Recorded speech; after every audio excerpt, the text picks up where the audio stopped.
bus up to the, what is it, the Discovery Zone? Discovery Park. Discovery Park.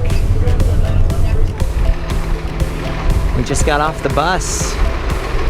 Bring the bikes up. You can take a couple of routes downtown. It's pretty fun.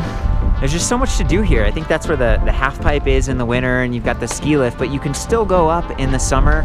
There's like a restaurant up at that first stop. Yeah. On the mountain, and bike park, scenic rides. This is where we were in there earlier, and they were talking like, yeah, this is where you get your lift ticket. You can do your bike rental.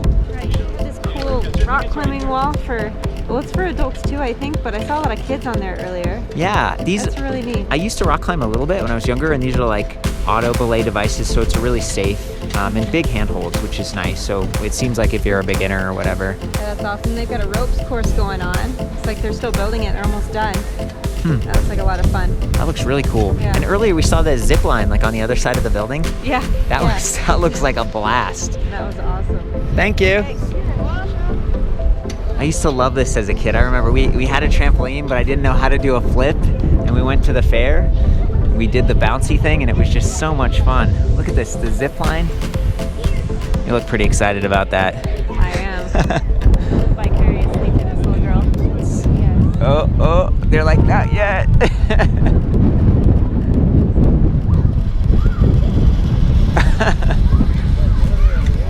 Oh, wow.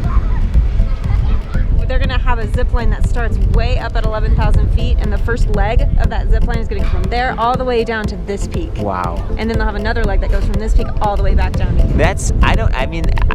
We didn't ask, but that seems like one of the most extreme, longest zip lines in the world. I'm wondering where it ranks, because it's amazing. It's super high. Oh, look, she like pulls back the... Yep, back the line. That's cool, because it's the kids, it's just self-contained. You can like drop the kids off and they'll bounce all day. Yeah. Yeah, you take your zip line. Kids have their zip line. I think that's why they named it Mammoth, right there. It's a little version.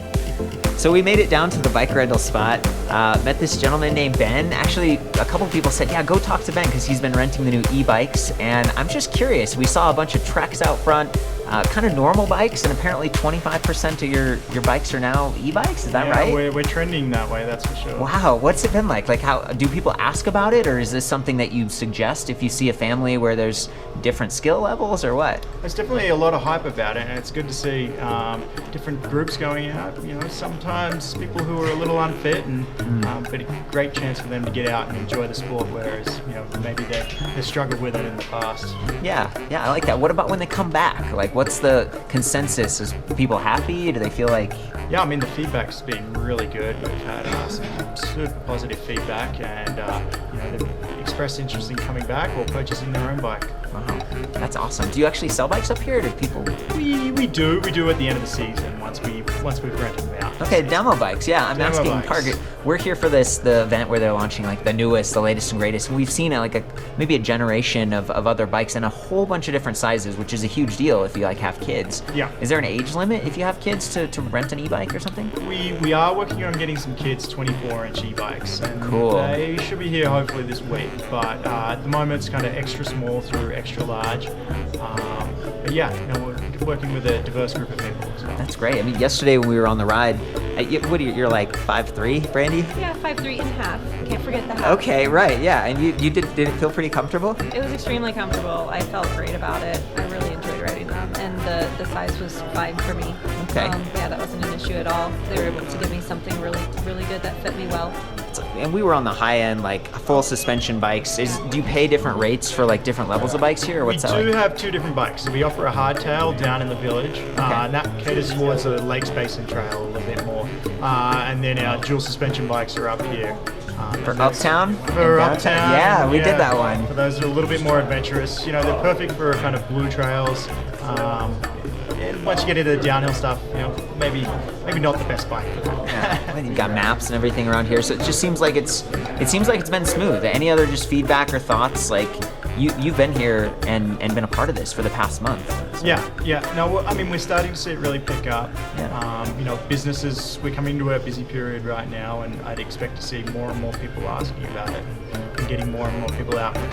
But those that definitely throw a leg over the bike are stoked about it, and that they they go out. You That's see that smile. Yeah, exactly. Thank you so much, Ben. This is great. No problem. Yeah. No problem. Saved by the bell. We'll see you next time. Thank you, guys. So we're all just riding around, we're hanging out, checking out the view here in Mammoth, and then this like quad ATV thing pulls up, and it's Christina, right? Yeah, Christina. So what's your deal? What are you doing out here? I'm with Bike Patrol. Bike patrol. So if we got lost or someone got hurt, you're out here helping people. Definitely. It's like ski patrol. Definitely. That's fantastic. Thank you so much. Do you have any tips, like when people come to the mountain, any trails you like? Depends on what you want to do, but we have a good variety of beginner to, expert terrain. We just did Uptown. It's a lot of fun. Uptown's a lot of fun, yeah. And downtown you can traverse over to Eagle pretty far and make it all the way to Twin Lakes too if you want. Wow. That's pretty fun. Yeah. Well, again, thank you. It's just I've never seen this before, and it's kind of nice. You're not just out in the forest somewhere. You've actually got people helping out. Yeah. Rock on. Definitely. Yeah, if you ever need help, on the back of your ticket there's a 611 on mountain emergency number. Does that go straight to you? Goes to our dispatch, and then we would get a call on the radio and see what you need, whether it's a flat or first aid. Fantastic. Thank you. Great job. Thanks. That feel okay? Yeah. I think Up you did to a you. great job. Okay. And I realize you probably didn't expect to have I something like definitely this. Hey guys, we're at the top of California, the top of Mammoth Mountain. I ran into Caroline Casey. And what's your role here at Mammoth? I'm the events manager here at Mammoth. Oh man, Yeah. and you have an awesome smile because you were doing all the fun stuff. Exactly, I get to do all the fun stuff. Are you gonna test this new zip line I'm hearing about? Like, what's going on? I think so. So we're up here at the top. This is 11,053 feet. Wow. Top of California, as we say. So in the winter, people come down here to start their ski day. In the summer, this area has all kinds of fun stuff for families, kind of the adventurous. It's the start of our Kamikazi downhill. I heard about this. So that's that bike race where people are going like 60 miles per 60 hour? miles an hour, Oh yeah. my Right gosh. from here. It originated like in the 90s. It's kind of, Mammoth was the birthplace really of the Kamikazi and a lot of mountain biking. Sweet. But so this is what we're calling the Mammoth Megazip. Oh my it will be gosh. a two-span zip line, hopefully opening Labor Day. What does two span mean? Like two people at once or something? Actually, like two people at once, but also, so there'll be two spans where you'll take the first span and then you'll get off of your harness Oh. and then get onto the second span. We were on that gondola a minute ago, and it was intense. This is a huge drop, and Yeah. you're telling me the zip line's gonna go all the way down. Yep, right to kind of over there. I believe it's 300 feet. That is the elevation there in terms of the span arc. You can choose to go Superman style, or you can choose to go just Trone style. And so it's gonna be awesome. Do e-bikes make it up, or do you take them in like that? Because this is part of the event. So you're allowed to take the e-bikes on the gondola here. Okay. And we have a number of trails that lead off from the top here. We did downtown and like uptown or Yep. something this morning, so that's like way down here, down kind of the there, yeah. casual, Exactly. family friendly. But this other, so there's the Kamikazi. Point out some other rides from here if you can. So basically other rides we have one called Breakthrough. Yeah. So Canyon Lodge is kind of through that way. So we have some Breakthrough going through. We have some kind of gnarlier rides coming off the face here. We have Velocity. Oh, yeah. We have Chain Smoke. We put in a new trail called Midtown, which is kind of a fun one that winds down towards Main Lodge. Sweet. So definitely all kinds of options in terms of rider ability.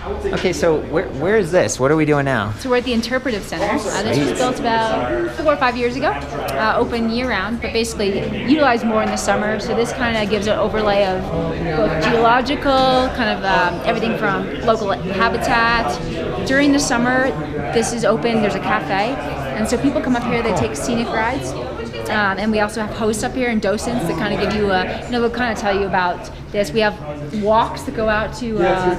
Oh wow, yeah. Let's look out the window. This is a Yeah. great view. So we have docent walks where they take you and they give you. I mean, Mammoth is one of the most. This area, the Long Valley Caldera, is one of the most active geological areas in the nation. It's like a volcano. Yeah, but I think right behind Yellowstone is the most active. Really? So lots of, if you're into rocks. Yeah. Lots of stuff in this area. But What yeah. is a docent? I don't know what a docent Docent is. is technically like someone that you would meet in a library or something, or a museum that is educated and they give you information about. Yeah. Sweet. Okay. So this is really great for families, anybody that's just visiting up here.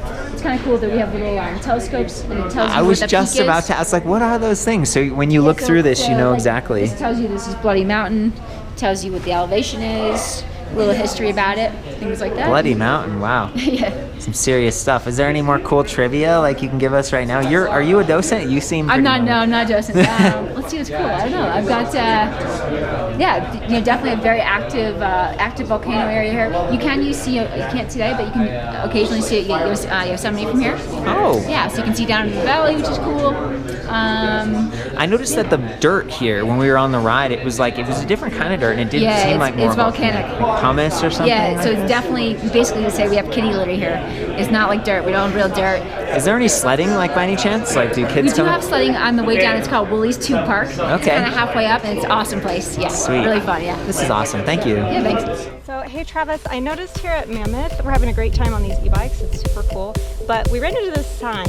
And so here in Mammoth Park, the e-bikes are a-okay, everything's great. But I noticed it says that you can't bring e-bikes beyond this area. Yep, so right over here, we're in Mammoth Bike Park, where e-bikes are okay. They got an exclusion from the federal law that bans e-bikes on federal national park land. Once we go over here, we're in Inyo National Forest, and since it's a national park, that's still under the old rules where e-bikes are not allowed on national parks. What Mammoth has done a really good job of, to their credit, is they've been putting up good signage here so people can clearly see, oh, I'm leaving the park, so I need to think about, is the e-bike legal or not legal here? Good signage is a big part of just the whole, with introducing e-bikes into new places. Good signage is a big part of that too, and Mammoth's done a really nice job with it. Yeah, well, kudos to Mammoth for that. I'm really glad we get to ride e-bikes here. It's awesome. But e-bikes are a relatively new sort of thing going on. They've been around for a while, but it's just starting to really take off, and it's a really great way to get around. I'm loving it a lot.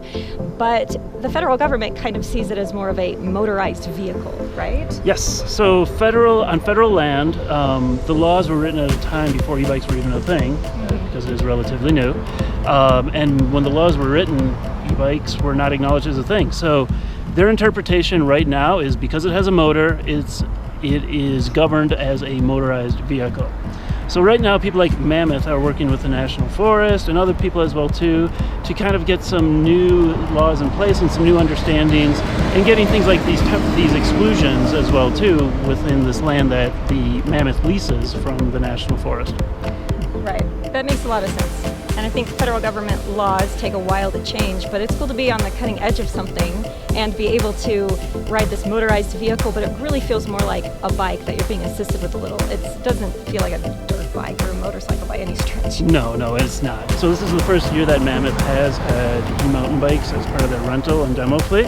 And so I think a lot of people are getting on that, and demo's so huge because people have that realization as soon as they get on that, oh no, this is a bicycle. This is still very much a bike. This is not a motorcycle. I have a motorcycle, so I know this is not, definitely not anything like that. It's just something that helps you feel like you can actually go uphill and have a good time. Oh, yeah. Feel like you're, really just totally exhausting yourself while trying to have fun. I feel like I'm on a regular bike with maybe, I don't know, my dad pushing me from behind when I need it. Yeah, right, like giving you that extra boost. Yeah. And that's phenomenal. It means we can go a little bit further. We're acclimating really well, and we're having the same fun as maybe the hardcore riders. People are going to see the sign and be like, earthquake fault. That's an interesting, it's know part of anything California, about that? right? The fault line or It's something? it's an earthquake fault. It's the fault line you runs can right see through it. here. Yeah, it's a Literally an earthquake fault. You can You can see go a in it. crack in the Really? Whoa. How far is it? Quarter mile, apparently. Yeah, quarter mile. We can walk mode these babies all the way.